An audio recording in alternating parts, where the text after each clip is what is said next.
Welcome to TrustTalk.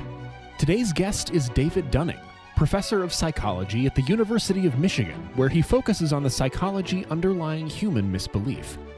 In the interview, we talk about what is going on in the human psyche that's allowing people to trust, about why people trust other people when, according to the economics of rational analysis, they shouldn't. Trust often turns out to be not really an economic decision.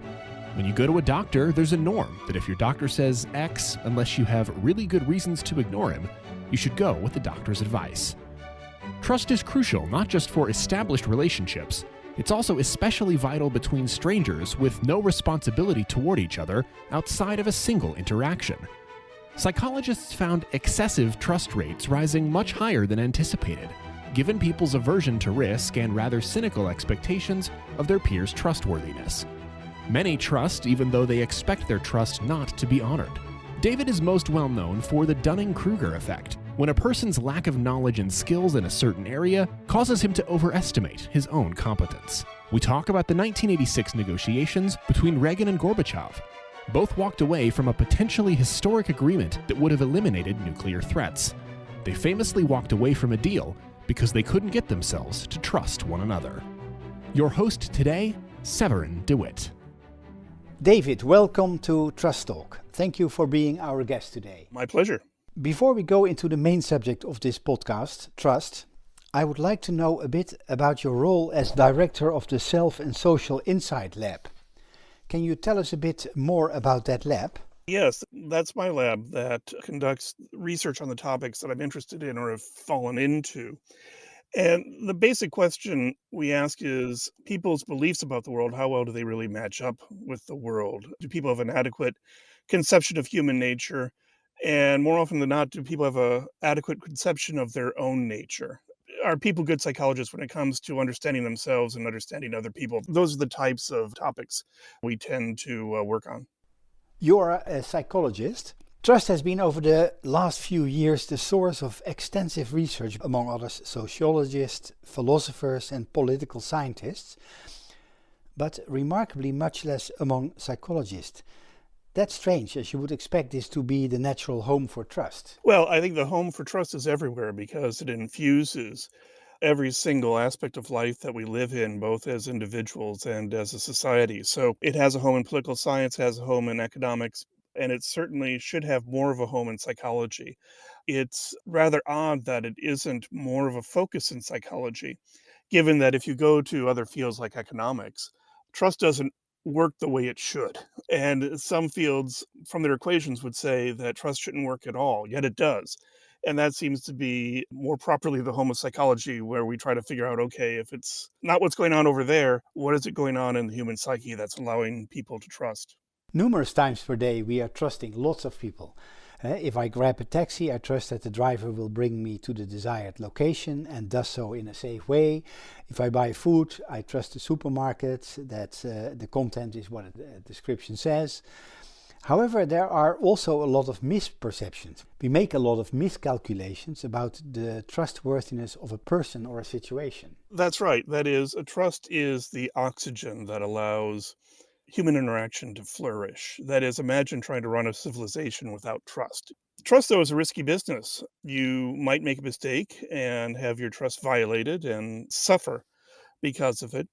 There are also more hidden mistakes where we don't trust people, we decide not to, and we forego an opportunity that would have been just wonderful. They would have been a terrific friend, they would have been a terrific business partner, but we made an error and didn't interact with them the way that we could have. And there's some misconceptions people have, which the main one we found in our lab is that people turn out to be more trustworthy in situations than we would imagine. You can make an error either way, but in our lab we tend to find people are mistrustful more than they should. Well, sometimes trust is described as a fool's errand because trust is often based on false information or misguided assumptions. This seems especially true in the context of economics, which would suggest no trust at all. This runs counter to the traditional view of trust as being a rational, calculated choice that is based on an assessment of the likelihood that the trusted party will behave in a trustworthy manner. Right? That's right, though it is a little bit of a paradox, which is trust is a rational decision. if the world is irrational. Now, what do I mean by that? In economics, if you're a complete rational actor interested in your own self interest, you should never be trusted, because as soon as someone trusts you, you have often no reason to honor their trust. So you can basically act in your own self interest and punish them, take the money, take the time, take whatever that you want to take. So in a rational world, trust would be irrational. But it does turn out, luckily for us, that people are irrational. People trust other people when really, according to the economics or the rational analysis, they shouldn't. And more confounding, people prove to be trustworthy, even though they have no reason to honor our trust, really. And it's this irrational, people trusting and people honoring trust, that allows trust to be the rational decision.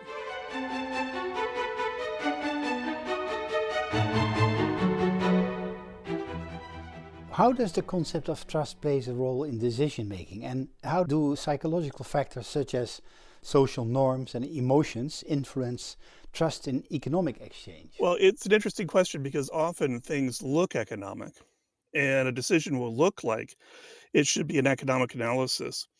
But actually, there are norms involved, rules about how we behave with one another.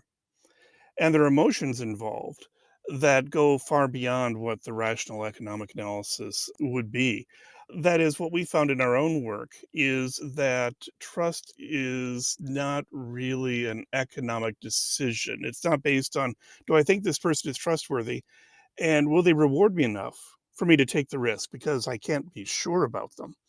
There's that aspect of it as well, but there are a lot of other aspects. If you go to the doctor, for example, and they give you a drug or they give you a diagnosis, well, the norm is to trust them. You presume that they're doing honest work. You presume that they have more training than you do. So you really should trust them, even though you don't have any data about how accurate they tend to be, how do they make errors. But there's a norm that your doctor says X. Unless you have really, really good reason to disobey his or her orders, you should go with the doctor. So there are norms involved. And going to a doctor, getting a diagnosis, maybe the doctor tells you have to have surgery. It's nerve-wracking to decide to say yes to that, but in many ways, it's also nerve-wracking to say no to a doctor, because you may still face whatever health risk you had before, and you've just shown that you're distrustful of the doctor, maybe even disrespectful of the doctor.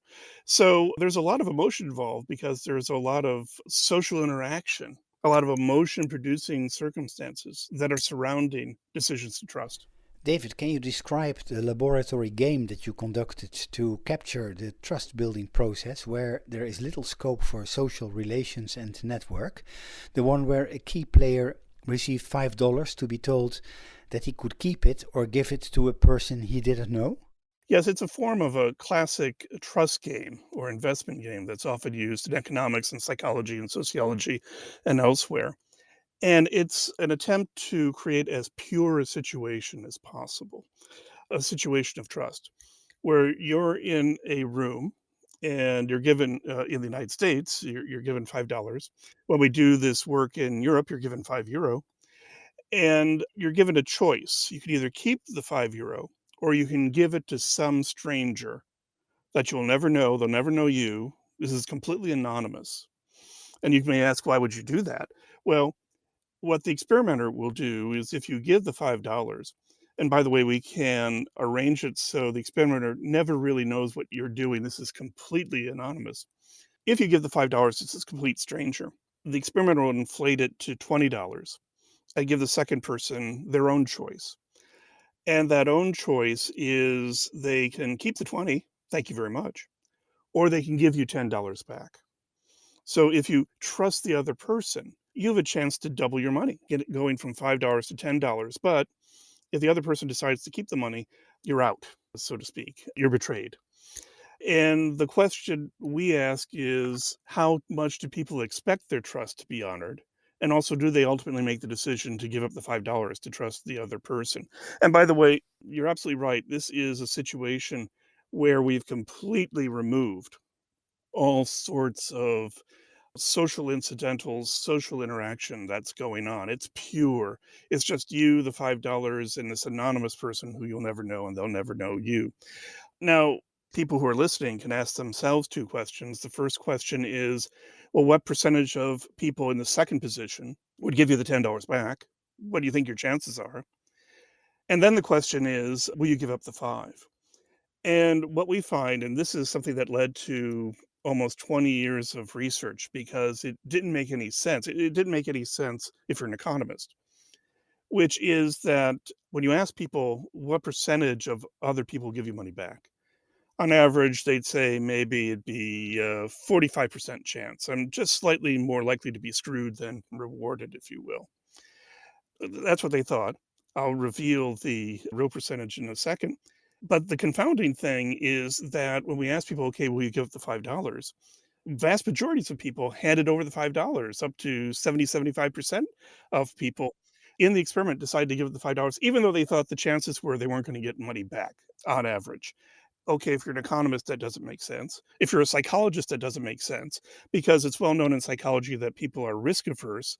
No one's going to give up $5 to gamble on a lottery wheel where they have a 45% chance of getting money back. That's just a no. In fact, I have subjects tell me, I'll give this money to the other person.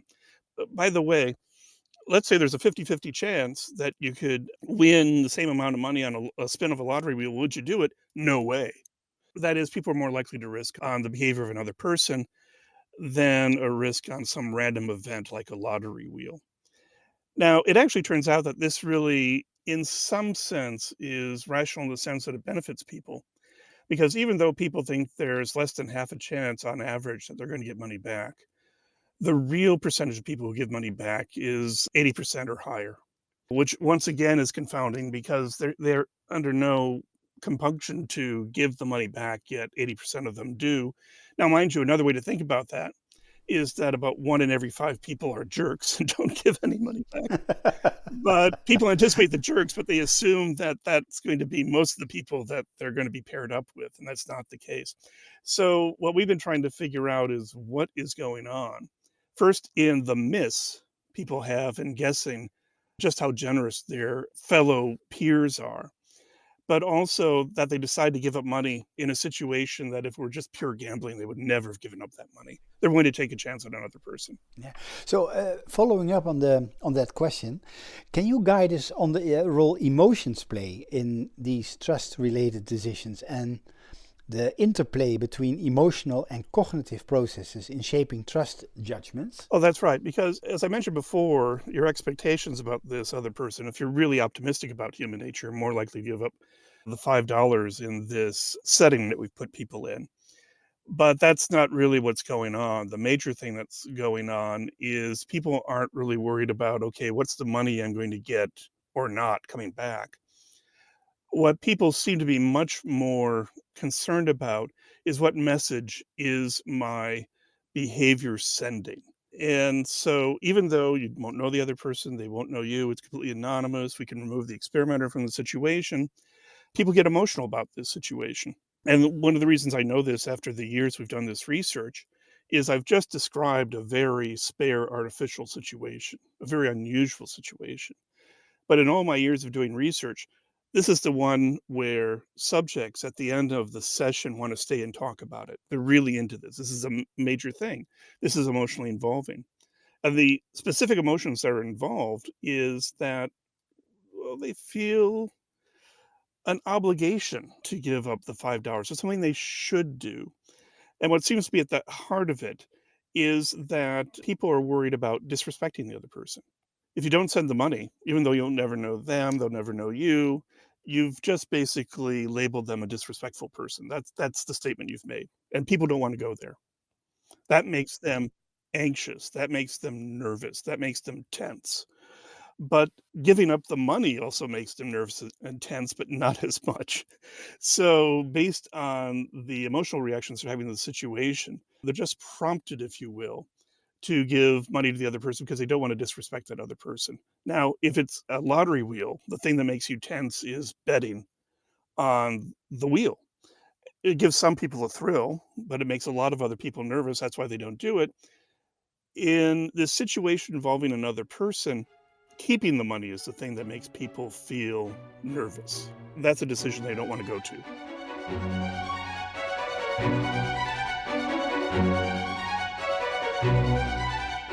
I want to go to in history.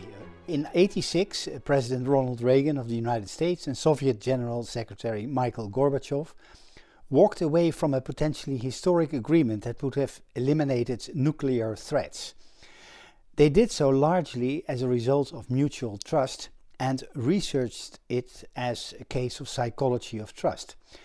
Was it purely rational what these leaders did, an analytical calculation of the odds and the payoffs present in the political situation the two countries were in, or was there more? Well, I think there's more because what's interesting about that famous negotiation is there's a lot of technical material and content that you have to be concerned about, like how many missiles did each side have, what could they destroy, how reliable was monitoring systems. There was a lot of data that people could have analyzed, but that wasn't really it. Gorbachev and Reagan famously walked away because they couldn't get themselves to trust one another. It was an interpersonal decision. It wasn't a technical decision. It wasn't, in some sense, a foreign policy decision. It was very, very personal at that point.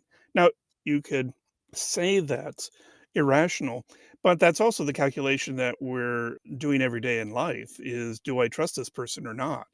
That's the thing that we're most concerned with because whether or not good things happen to us or bad things happen to us really depends on the character or the nature of the other person.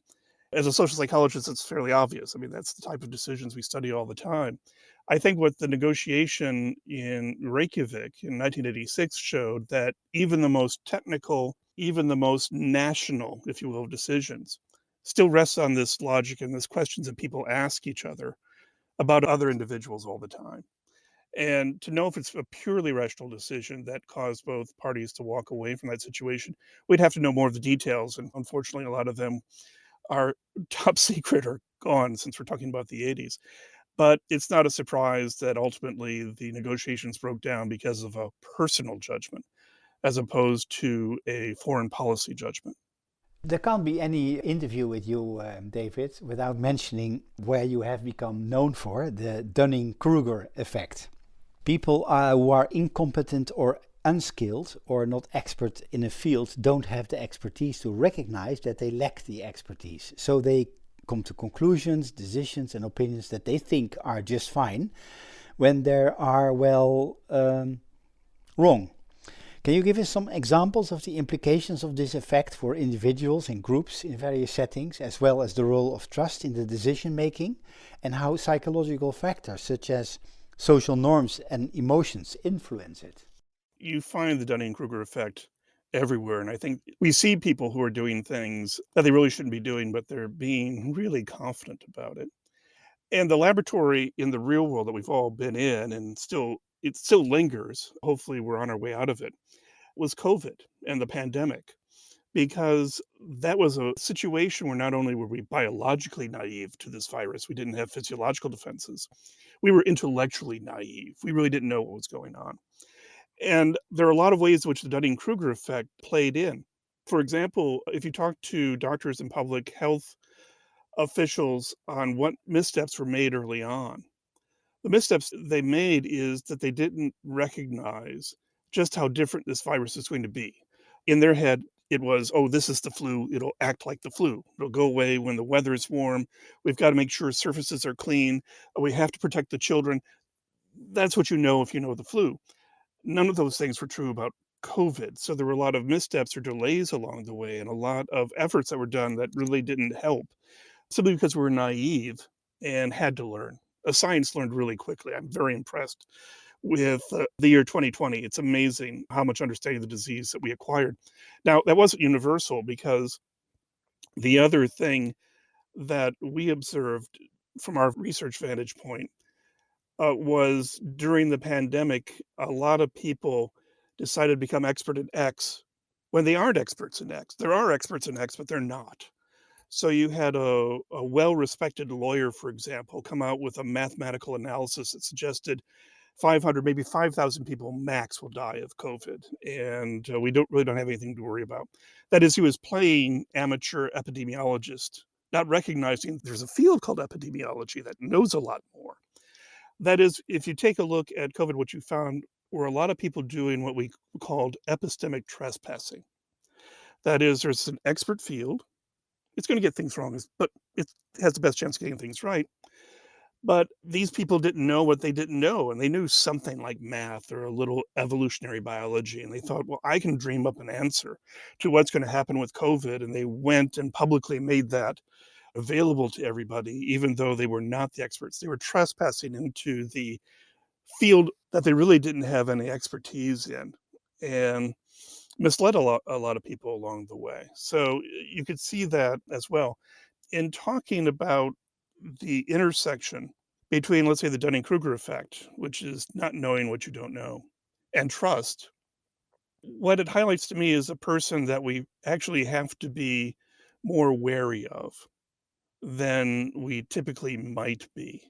There's a person who we're most likely to be gullible to than any other person in the world.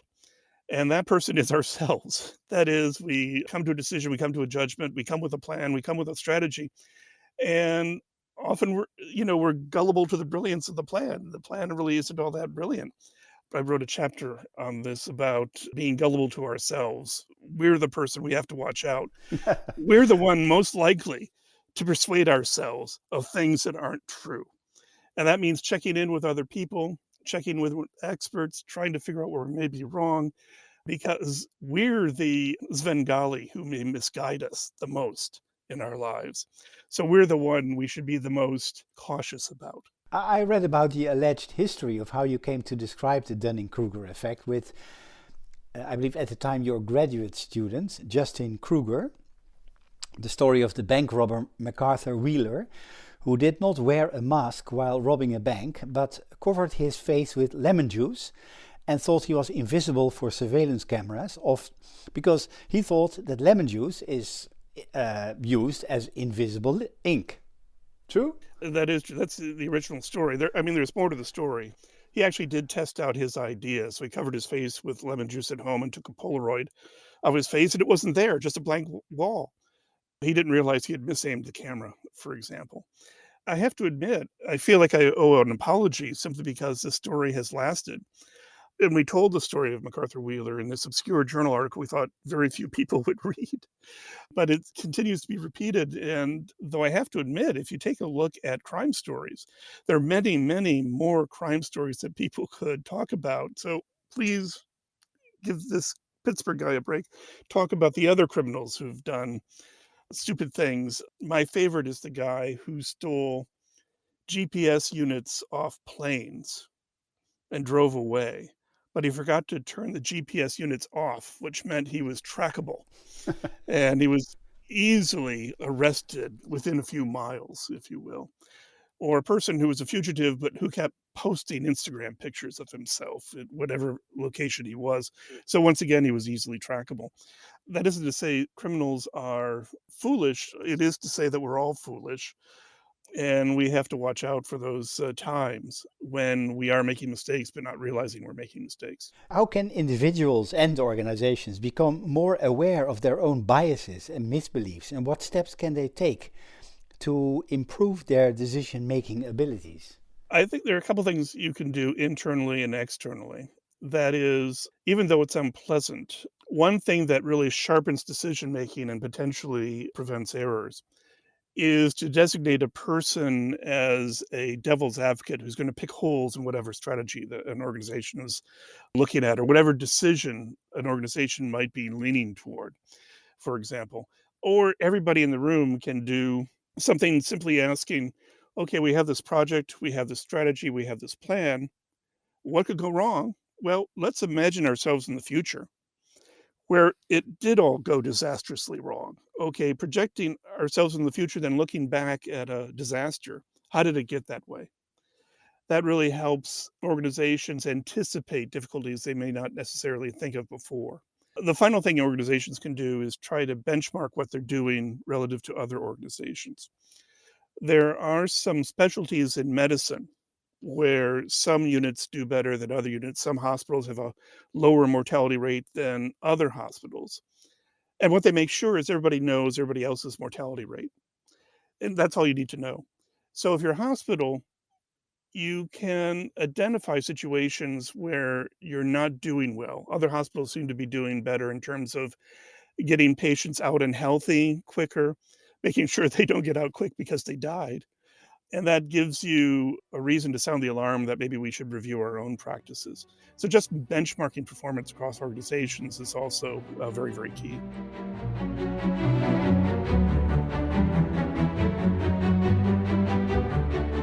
David, a question I ask all my interviewees at the end of the interview is, what challenges do you see as the main trust challenges in psychology research for the foreseeable future?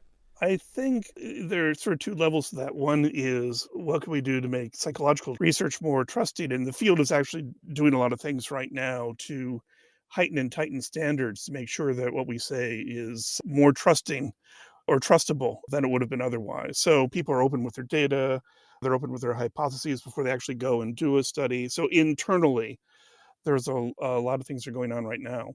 In terms of researching trust, I think psychology should come to the party, because it turns out that trust is a situation that infuses psychological life much more than the field is letting on. And if you take a look at some of the stories already coming up with the field, you begin to recognize not only how much trust is becoming an issue, but how much it's driving people's behaviors. So, for example, there's work showing that if your financial advisor discloses that he or she has a conflict of interest, and they want you to know, to weigh in your decisions about whether to accept my advice, it has a paradoxical effect, which is, once the person's been open about their conflict, the same dynamic happens that happens in our little laboratory game, which is now people feel nervous about going against the advice they've been given, because now they've just been told, if I go against your advice, I'm telling you that you have a conflict of interest that you can't handle. It's also the case that in organizations, you want employees to be giving and helpful to each other. You want them to be trusting with one another. And you can try to incentivize that. But really, what works better is setting up norms where no one would think otherwise than being helpful, being trusting in an organization. No one would think about violating another person's trust. So how do you set up the norms, for example? So there are just a lot of different areas where trust matters at the individual level, the organizational level, and the societal level. And psychology just has so many questions it could be addressing that it isn't addressing yet. Wonderful to end with that, David. Thank you very much for being available to TrustTalk. I wish you a lot of success with your lab and the research you do. And hopefully in the future we have an opportunity to speak again. I would look forward to it. Thank you for the session today, and I wish you well in getting the message out to people through your podcast. Thank you. Thank you for joining us for another episode of Trust Talk. We hope that you found the conversation valuable and informative. At Trust Talk, we believe in the power of trust to create positive change in the world. If you believe in our mission, we would greatly appreciate your support. You can help keep Trust Talk going by making a donation on our website at trusttalk.co/donate. Every contribution, no matter how small, helps us to continue bringing you thoughtful and engaging podcasts. Thank you for your support and for listening to Trust Talk. We look forward to meeting you again for future episodes.